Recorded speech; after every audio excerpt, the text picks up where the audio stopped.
kan gehoorsaam was. Nou, wees. Nou, ek wil nie jy met jou hand opsteek nie. Jy kan as jy wil, maar jy hoef nie. Wie van julle was al ongehoorsaam? Okay. Alright, so ek preek met die meeste van julle behalwe die wat nou net gejok het, wat nie hulle hande opgesteek het nie.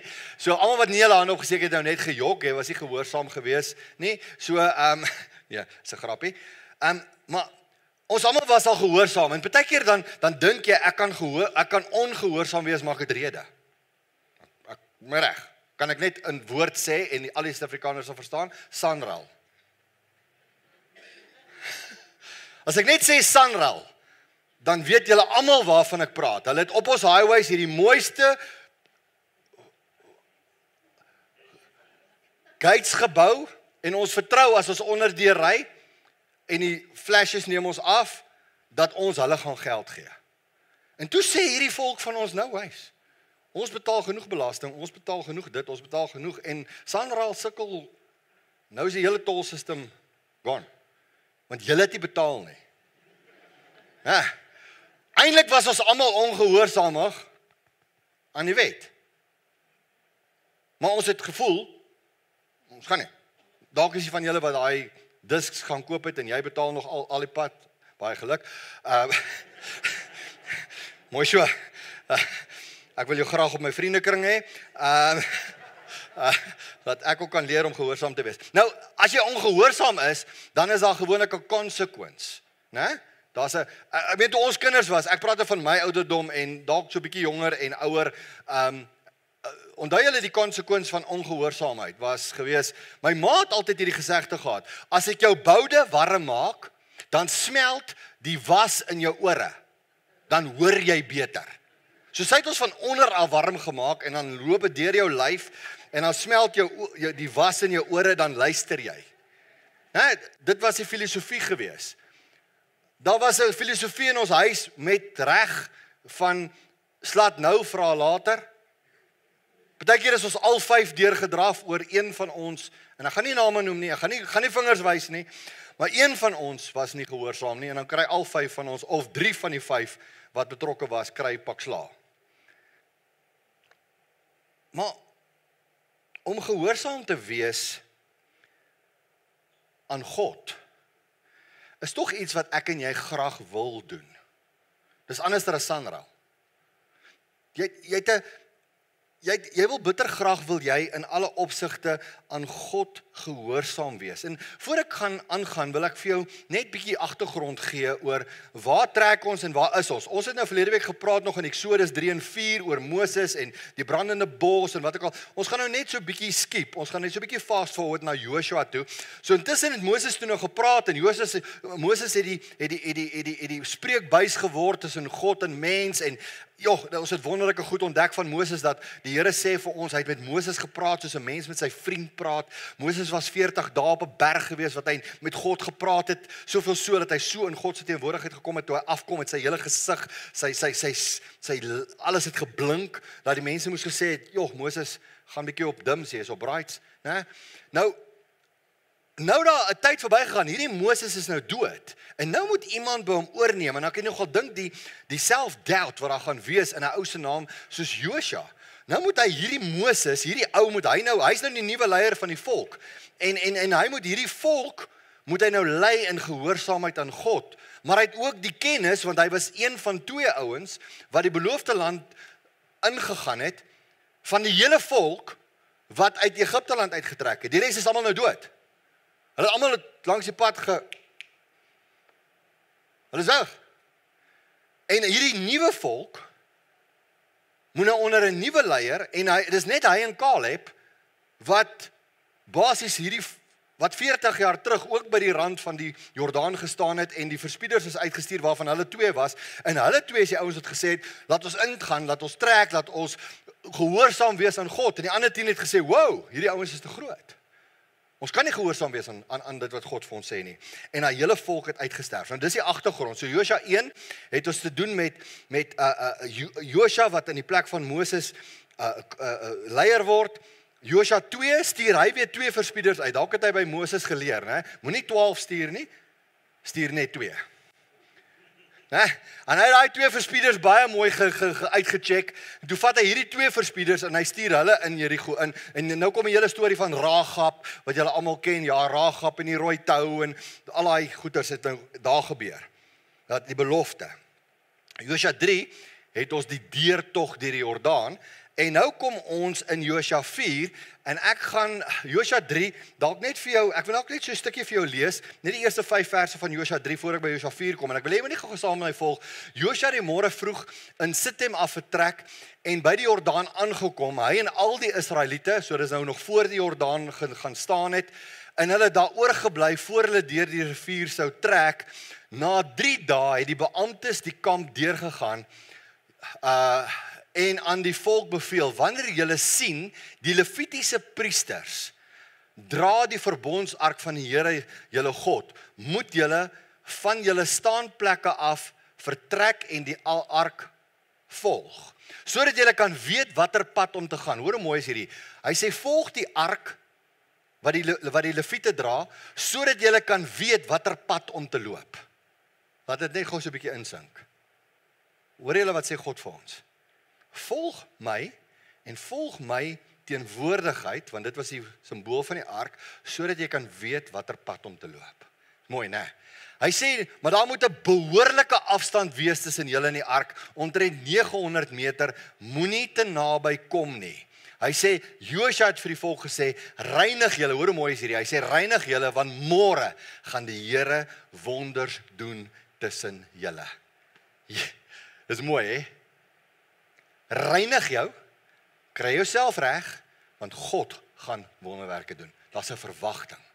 Nou kom ons by Josua 4, en as ons na Josua 4 gaan kyk, dan gaan ons sê, wat ons moet onthou uit Josua 4 uit, is dat ons moet 'n monument bou, of 'n gedenksteen oprig, of wat ook al, en ek gaan nou vir jou verduidelik wat ek daardeur bedoel, en hoekom ek dit sê, en ek wil eers vir jou die gedeelte lees, want dan gaan jy saam met my volg in Josua 4. Ek gaan heel wat lees, sodat jy saam met my die geskiedenis mooi sien, sodat ek die toepassing kan maak op die regte tyd. Nou Josua 4, van vers 2 tot vers 9, nou is dis nou die dinge gaan nou begin gebeur. Hy sê, neem nou 12 man uit die volk, een uit elke stam, en sê vir hulle, vat hier uit die Jordaan, op die plek waar die priesters gestaan het, 12 klippe, en neem hulle saam met julle deur uit die Jordaan uit na die beloofde land se kant toe en sit hulle neer op die plek waar julle vannag oorbly. So, daar waar die rivier gaan staan, hulle weet nou nog nie wat gaan gebeur nie, maar daar waar die rivier gaan staan het en 'n wal gemaak het en die res van die rivier het weggeloop. Die priesters het daar gaan staan en ons gaan nou daaroor praat met die ark, met die verbondsark in die middel van die rivier. En daar waar hulle gestaan het, was daar groot klippe gewees. En hulle moes daai 12 klippe in die middel van die rivier optel. En hulle moes daai klippe vat en hulle moes daai klippe op die kant gaan neersit sodat hulle 'n monument kan bou. Daar's 'n rede daarvoor. Ek weet dalk kan jy vir my sê, Marius, maar hierdie is sonnaskoolwerk wat jy nou met my behandel. Ek wil hê jy moet die konsep daarvan verstaan. Waarom is dit so belangrik hierdie goed wat ons lees? Hy sê vir hulle vers 4, Josua roep toe die 12 man wat hy Israeliete aangewys het, een uit elke stam, en hy sê vir hulle, gaan by die ark van die Here julle God verby, tot in die middel van die Jordaan, en elkeen 'n klip op die skouer in die ooreenstemming met die getal stamme van die Israeliete. Dit moet onder julle as 'n teken dien, wanneer julle kinders julle eendag sou vra. Sien julle hoekom moet ons monumente bou? Ons moet 'n monument bou, sodat wanneer ons kinders ons eendag vra, en hy vra, wat beteken die klippe vir u, moet julle vir julle kinders sê, die Jordaanse water is voor die verbondsark van die Here afgesny. Toe die ark deur die Jordaan moes gaan, is die rivier se water afgesny, daarom is hierdie klippe vir die Israeliete 'n blywende herinnering daaraan. Die Israeliete het gemaak soos Josua gesê het, hulle het die 12 klippe in die ooreenstemming met die getal stamme van Israel gevat, soos die Here vir Josua gesê het, dit met hulle saam deurgeneem na die plek toe waar hulle oornag sou en daar neer gaan sit. Hoor gou hierso. Hoor gou wat doen Josua. Behalwe vir die 12 klippe wat die volk gevat het en die verteenwoordigers van die volk deurgedra deur Jordaan en gaan neersit het. Hoor wat doen Josua? Josua het ook 12 klippe binne in die Jordaan opgerig. Dis 'n ander gedenksteen binne in die Jordaan. Dit is belangrik dat ons dit snap. Daar's 'n tweede gedenksteen, maar hierdie tweede gedenksteen is binne in die Jordaan opgerig op die plek waar die priesters gestaan het en wat die verbondsark gedra het. Die klippe is vandag nog daar. Dis wat die skrywer vir ons sê. Ek kan vir my sê, Marius, ek hoor presies wat jy sê. Wat is so significant daarin? Ons het vanmôre het ons mense, 'n hele ry mense gehad wat gesê het, ons wil saam met julle pad stap.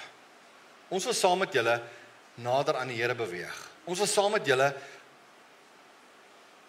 hierdie pad loop om na die beeld van Christus te groei.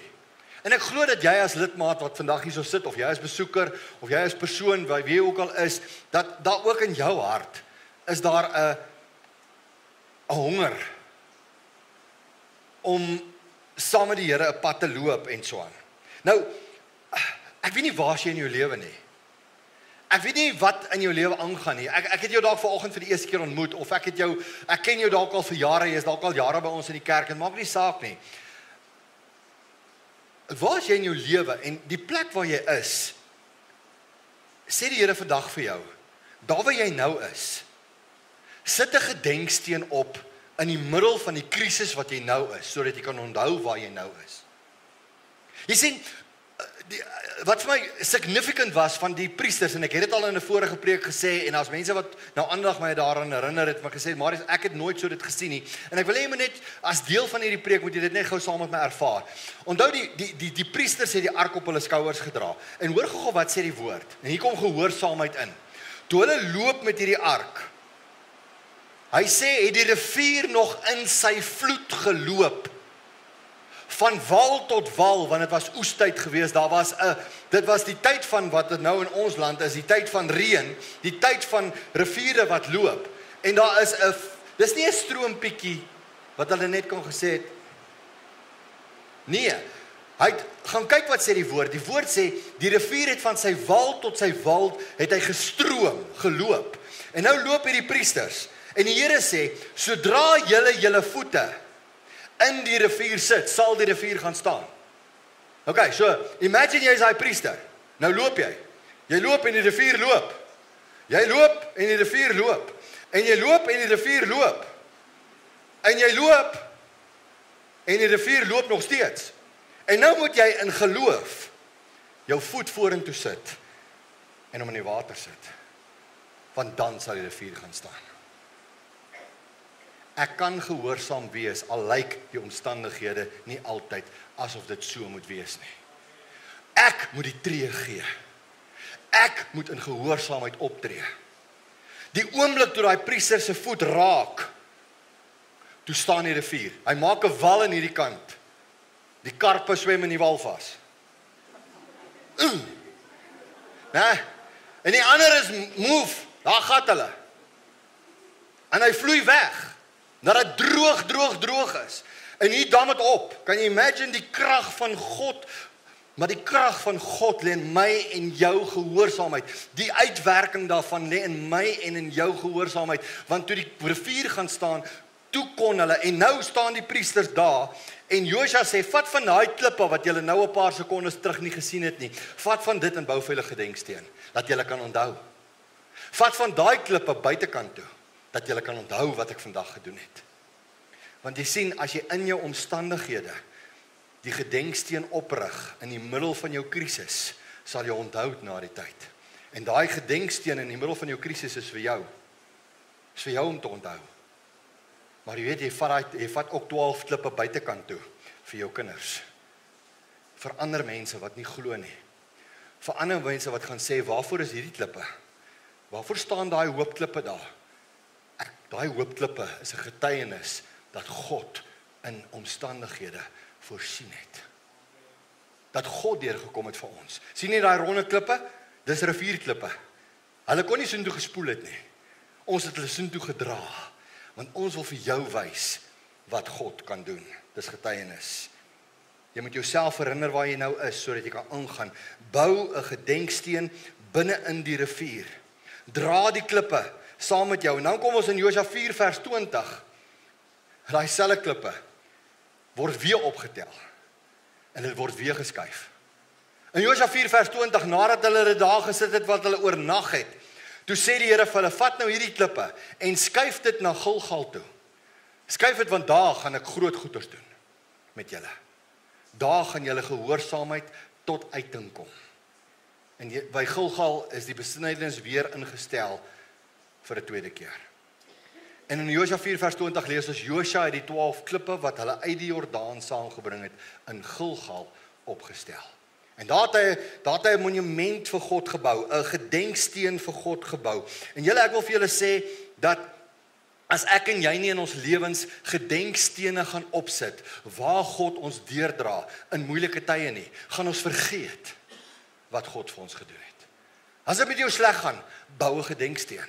As dit met jou goed gaan, bou 'n gedenksteen. Sit vir God monumente op in jou lewe. Joernaal dit, skryf dit neer.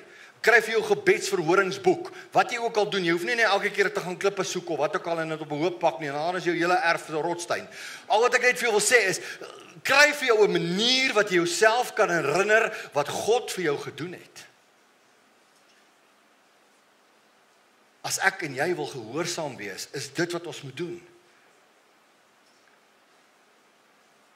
Jy sien, daar moet 'n gedenksteen opgerig word, want Israel, die volk Israel skuif eers van slawe na vlugtelinge. Van vlugtelinge na swerwers. Van swerwers tot besetters. En dis waaroor dit gaan. Kyk na jou eie lewe. Waar's jy?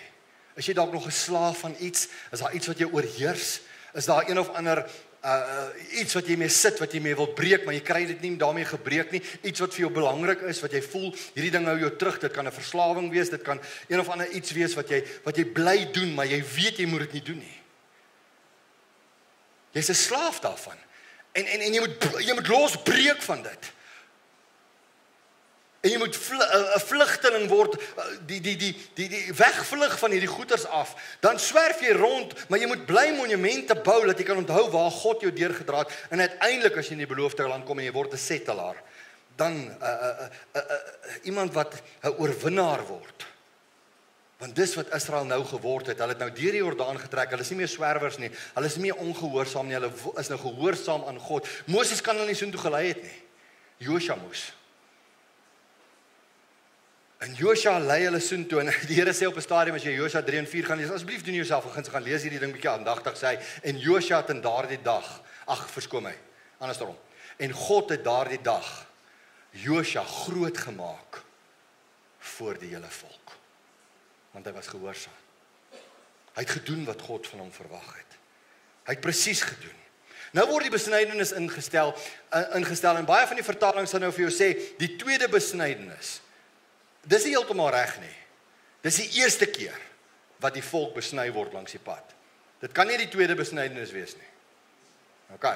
Dis die tweede keer dat die volk besny word, maar dis 'n nuwe volk. Die ander wat besny was, wat in Egipte was, hoor net gou so, julle hier's 'n punt hierso in. Het dood gegaan langs die pad as gevolg van ongehoorsaamheid. So maak nie saak wat 'n uiterlike tekens jy het nie. Maak nie saak of jy lidmaatskap het nie. Maak nie saak of jy gedoop is nie. Maak nie saak of jy een of ander gawe van die Gees het nie. Maak nie saak wie jy is nie. Jy kan daai gawes hê, jy kan die teken van die verbond van God hê, maar jy kan ongehoorsaam wees. En dit is nie lekker om dit te sê nie. Maar dis die waarheid. Ons kan nie op goed staat maak nie. Ons moet staat maak op gehoorsaamheid aan God. En dis wat ek leer by hierdie hele storie. Nou kom hulle by die besnydenis in Josua 5, en ek gaan vir jou so 'n stukkie lees, Josua 5 vers 2, van vers 2 af, en hy sê vir ons, hy sê, in die tyd het die Here vir Josua gesê, maak vir jou klipmesse en besny die Israeliete, daar moet weer 'n besnydenis wees. Onthou, besnydenis is die teken van die verbond van God met sy volk. Josua het toe vir hom klipmesse gemaak, en hy het die Israeliete besny, en die plek genoem die heuwel van die besnydenis, of in die ander vertaling sê Gilgal, né? OK, ons gaan nou by die betekenis daarvan kom. Hy sê die rede waarom Josua die besnydenis moes gedoen het, moes uitvoer is die volgende. Die hele volk wat uit Egipte getrek het, die mans, al die weerbare manne, is op die pad in die woestyn dood met die uittog uit Egipte. En al die mense wat destyds getrek het, was besny. Maar die mense wat in die woestyn onderweg gebore is, tydens die uittog uit Egipte, was nie een besny nie. En die Israeliete het 40 jaar lank in die woestyn rondgetrek, sodat die hele nasie uitgesterf het.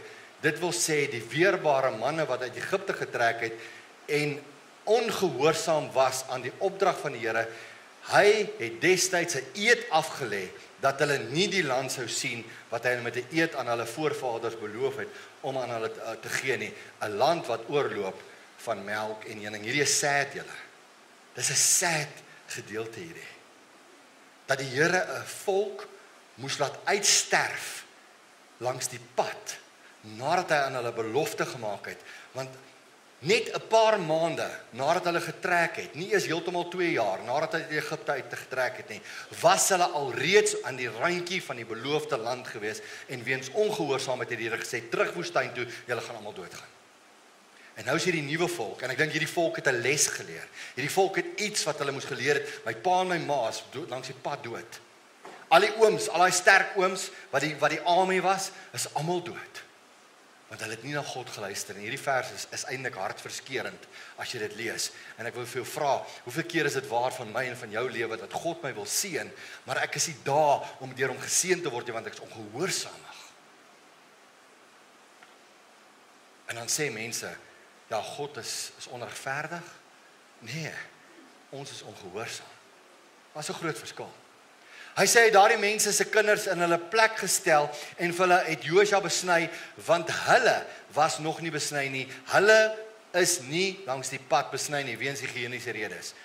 Nadat die hele nasie klaar besny is, het hulle eers in die kamp agtergebly tot hulle gesond was. Okay, so dis basies wat daar gebeur het. So, die besnydenis is weer ingestel en die besnydenis is vir ons 'n teken van gehoorsaamheid. En daai teken begin van binne af. Jy moet van binne af begin verander. Jesus sê vir die Fariseërs is besig om almal te oordeel in die Nuwe Testament en hulle praat, ja, maar wat van die en wat van daai en ja, u sit net saam met die sondaars en u sit saam met die tollenaars en u doen dit en hulle judge vir Jesus. En Jesus sê vir hulle, maak eers die binnekant van jou beker skoon. Hy sê dan sal jy self na buitekant toe rein word.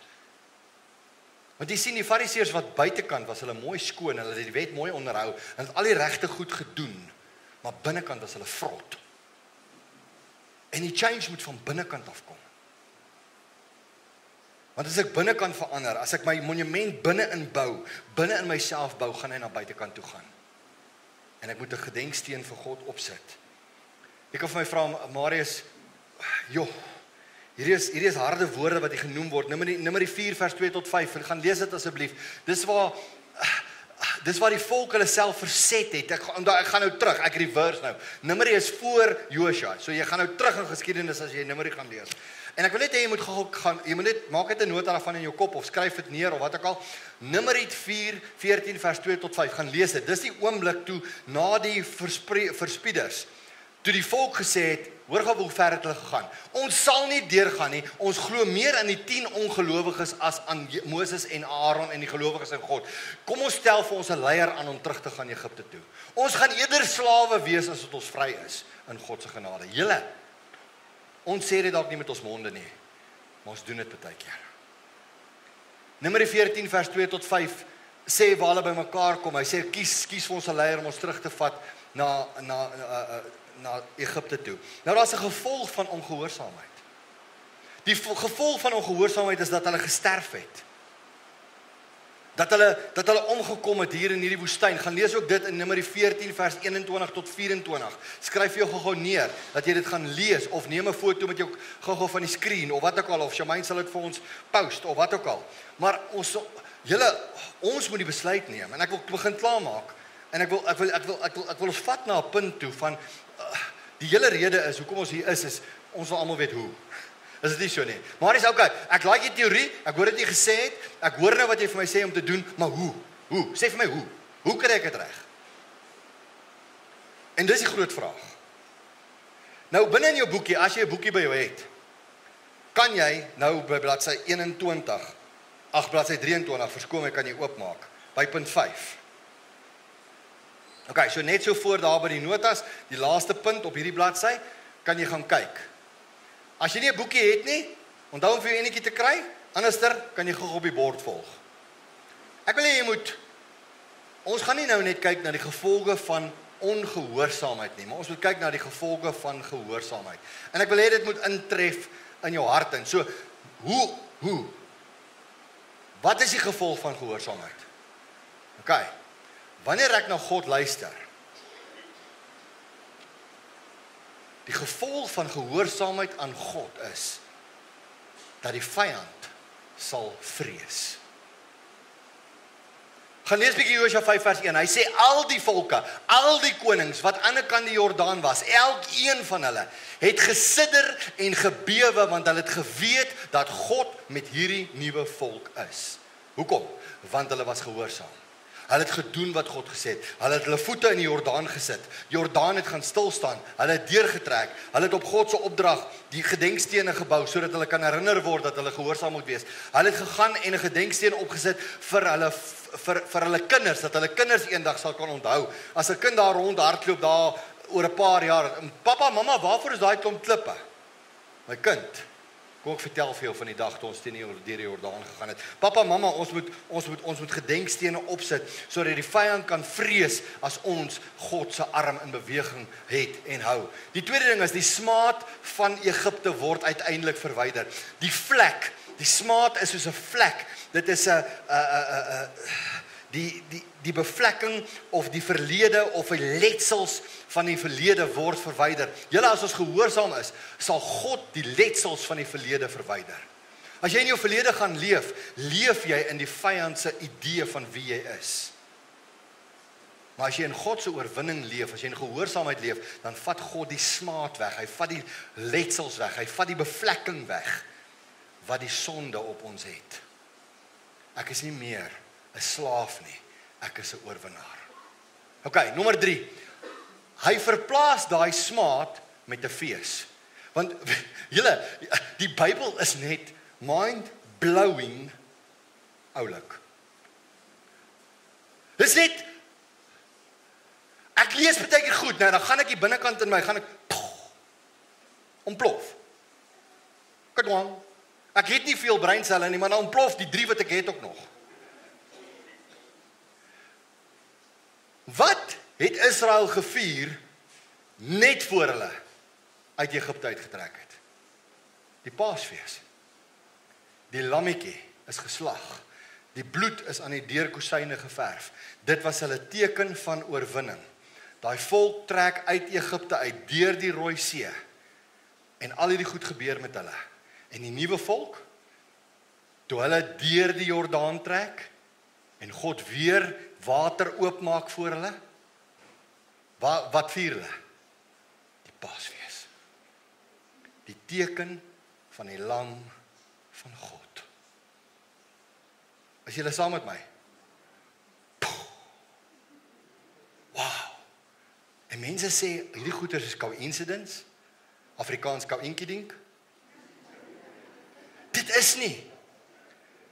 Dis God se plan om vir ons te sê, julle behalwe vir die monument wat jy oprig, behalwe vir dit wat jy in gehoorsaamheid inploeg, gaan ek vir jou my seën gee. Gaan ek vir jou oorwinning gee. Gaan ek vir jou my bloed gee. Gaan ek vir jou die kruis gee wat kom. Wow, man.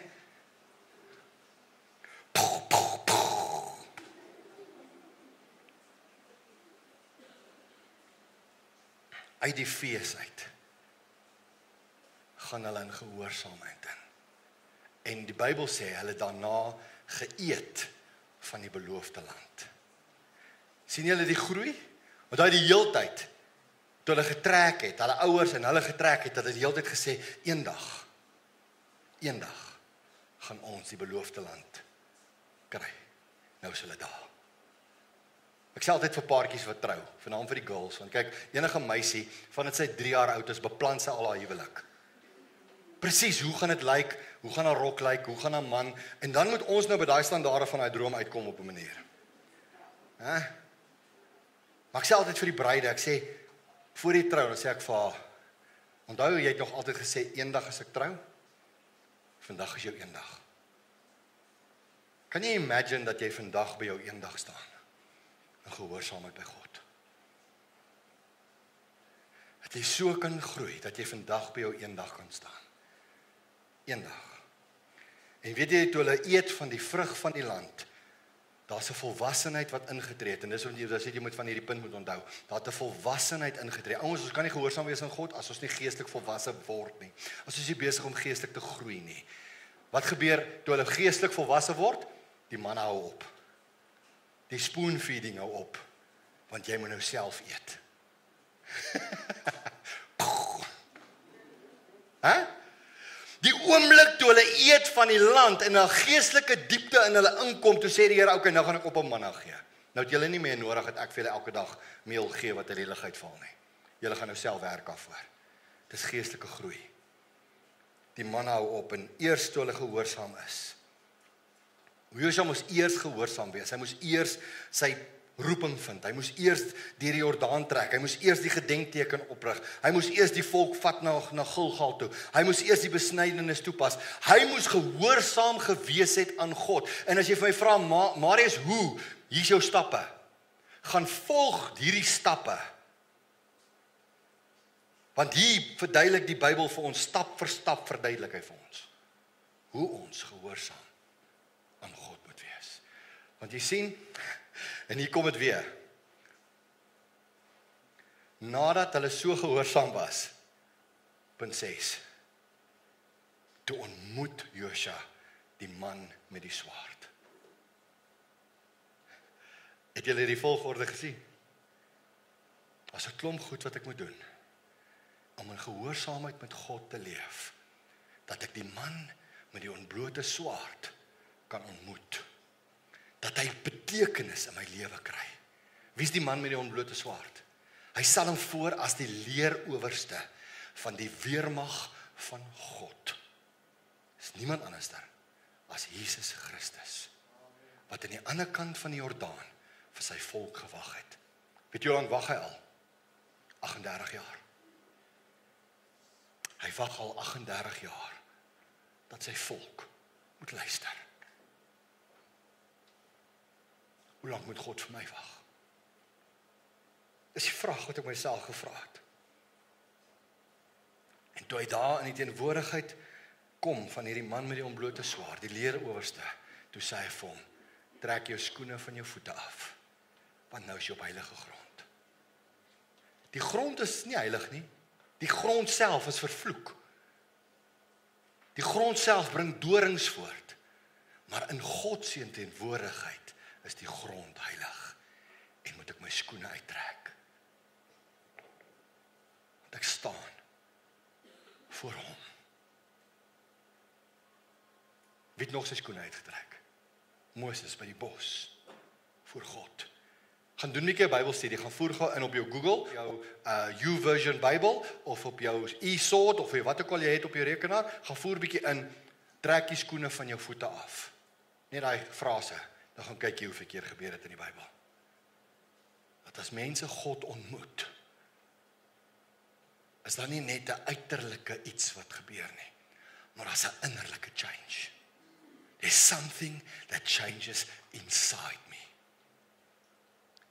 En ek trek die skoene van my voete af, want hier besef ek in gehoorsaamheid dat ek staan op heilige grond. Dit haak vir my by 3 vers 4 aan, Josua 3 vers 4 aan, wat hy gesê het, ek gaan julle 'n nuwe pad wys. Want hy het ons dit nou gelees het. Hier is die nuwe pad. Hier is die nuwe pad. Ek kan gehoorsaam wees. Dis vandag se preek. Dis vandag se tema. Ek kan gehoorsaam wees. Die vraag is, wil jy gehoorsaam wees? Wil jy, onthou ons reeks is ek kan. Ek kan verander. Ek kan praat. Ek kan gehoorsaam wees. Volgende week, ek kan dit doen. Mag die Here vir jou seën. En vir jou met jou wees. En jou bystaan. Om vandag 'n besluit te neem. Here, ek kan nie net gehoorsaam wees nie. Ek wil gehoorsaam leef. Mag die Here vir jou seën. As jy gebed nodig het, daai banier is nie net daar mooi te lyk nie. Daai banier is daar vir 'n rede. Dis 'n uitnodiging. As jy na die tyd saam met ons wil bid, ons ouderingeraad van die ouens gaan daar voorkom staan, daar's salfolie, daar's 'n boekie wat ons graag vir jou wil gee, gratis, verniet, jy kan vorentoe kom. Die boekie se naam is Kindskap. Inleiding tot Kindskap. As jy bietjie meer wil weet van 'n kind van die Here, jy kan vir jou 'n boekie kom haal, dis gratis. Ons wil graag vir jou so 'n boekie gee. En ons wil graag hê jy moet leef in gehoorsaamheid. Volgende week, dan kom jy hiernatoe, jy het al 'n week se ondervinding om in gehoorsaamheid met God te leef, en dit gaan met jou goed, né, vir teen volgende week, ek spreek dit uit oor jou, en dan kom jy, en ons gaan stil staan by Jesaja, en Jesaja sê, ek kan dit doen. Hy sê, die Here vra, wie sal ek stuur, en wie sal vir my gaan, en hy sê, Here, hier is ek, stuur my, gebruik my, want ek leef in gehoorsaamheid, ek weet ek kan praat, want ek weet ek kan verander. Sien julle hoe mooi bou die goed op mekaar? Mag die Here vir jou seën. Mag die Here met jou wees. Die genade van ons Here Jesus Christus, die liefde van God ons Vader, sy gemeenskap, sy inwoning en sy invluistering